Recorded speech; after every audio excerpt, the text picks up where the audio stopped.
So this is the SCAG Cheetah II, and this is probably one of my favorite things. And this is an excellent zero-turn mower. So when you're looking at SCAG mowers, you've got SCAG, the brand, and then a bunch of different models. So the Cheetah II is this particular model.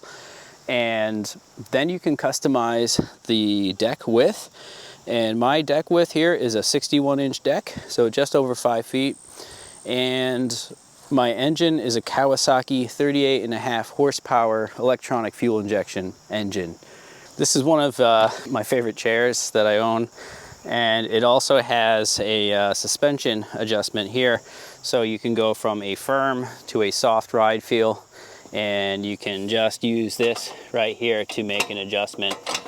My ground's a little bit bumpy and I keep it on soft. That just seems to be my preference. There's a lever in the back, you just tap and you can open it up.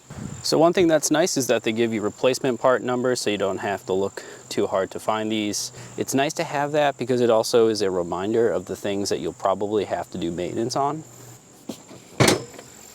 So one really nice feature about the mower is it actually has two different gas tanks. So I've got a gas tank on the left and my meter's in the front right here. And then I've got a gas tank on the right and my meter is up front here. And to switch between your gas tanks, you can just go ahead and turn this lever in the back all the way to the other side. So right now I'm set on the left-hand position, but I could easily switch it over to the right-hand side. So each tank holds about 6.5 gallons of gas, so you can hold about 13 gallons total on this thing. And I'd say that's pretty nice if you're mowing a pretty large property, pretty large field, maybe a commercial property. But for my case in particular, I'm actually saving the right-hand tank for later. So I'm only using the left-hand tank because that's enough for my particular needs. And it's nice to think about that at some point in the future I have a brand new gas tank on the right-hand side that I can switch to if I want to. So this is called the Cheetah II, and rightfully so, it is pretty fast. It can go 12 miles per hour on low, and it can go up to 16 miles per hour when the speed selector is set to high.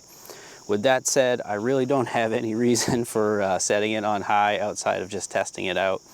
When you're going over a little bit of bumpy grass, it can be a little too fast.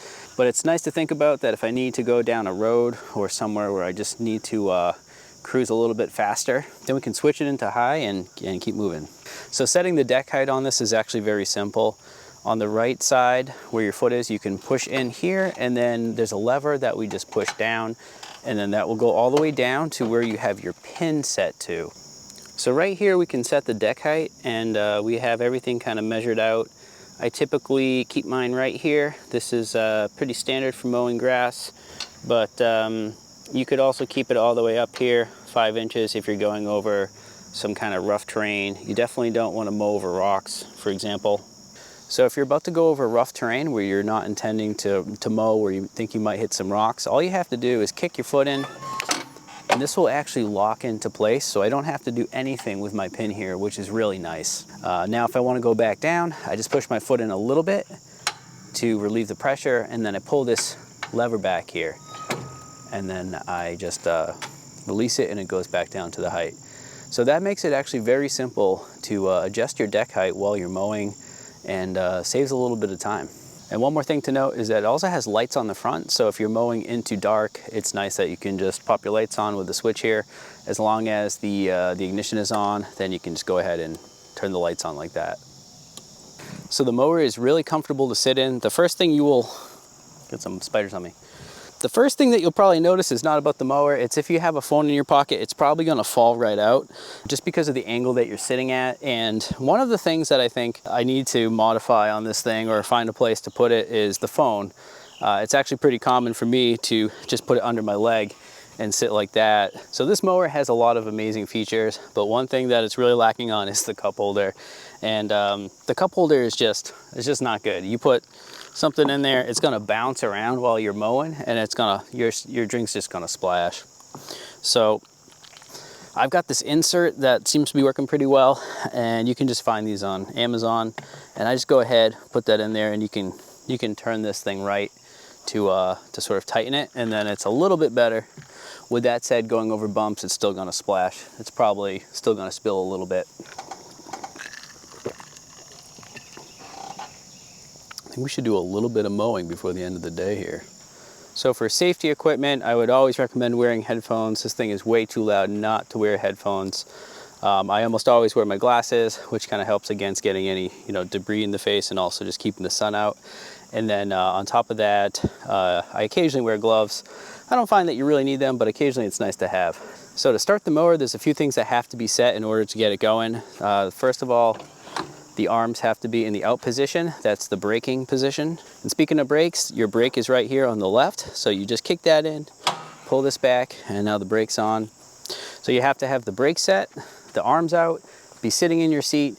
And speaking of sitting in the seat, that's really important because if this thing flipped, you don't want that blade still spinning, so it will turn off if you're out of your seat. And it also does come equipped with a seat belt, and so you can just go ahead and buckle in. And then all you have to do is turn the key. Starts right up.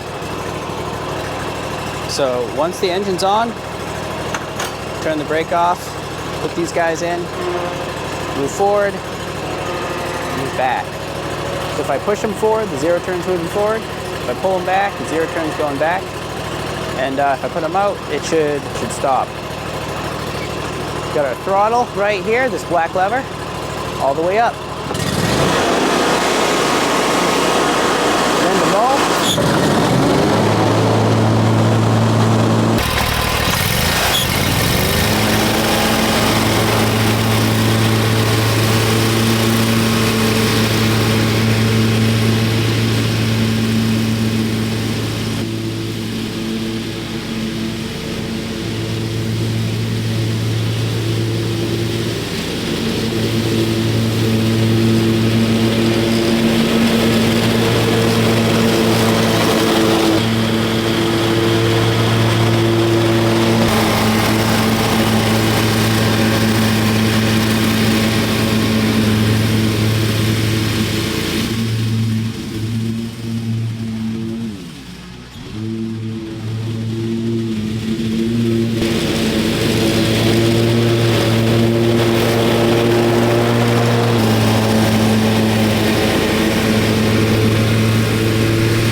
So it's the next day and I wanted to show you what the grass looks like. This is a side-by-side comparison of what I cut yesterday and then what it looked like before. And as you can see, this grass is much taller over here, and then this is cut pretty well. So normally I cut the grass every week, but because I'm making this video, I decided to let it grow out a little bit longer, and we're closer to 2 weeks now.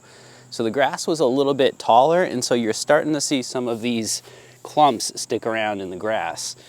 And that's fine. It's just gonna be there for a few extra days until it decomposes. And probably the most interesting thing is I haven't switched the blades on my SCAG since I bought it. So I will probably change my blade soon, and I do think it'll give me a little bit of a nicer cut. And one more thing that's worth mentioning is I really don't do all that much in terms of my grass. I don't really fertilize it, I haven't aerated it, and I do need to do a lot of that, so the grass isn't looking all that great right about now. It's got a lot of weeds growing in it, and it's a project I'll take on later.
So between the rain, the oil cap popping off, and the second rain, and the humidity, I don't think I could have picked a weirder sequence of days to film this.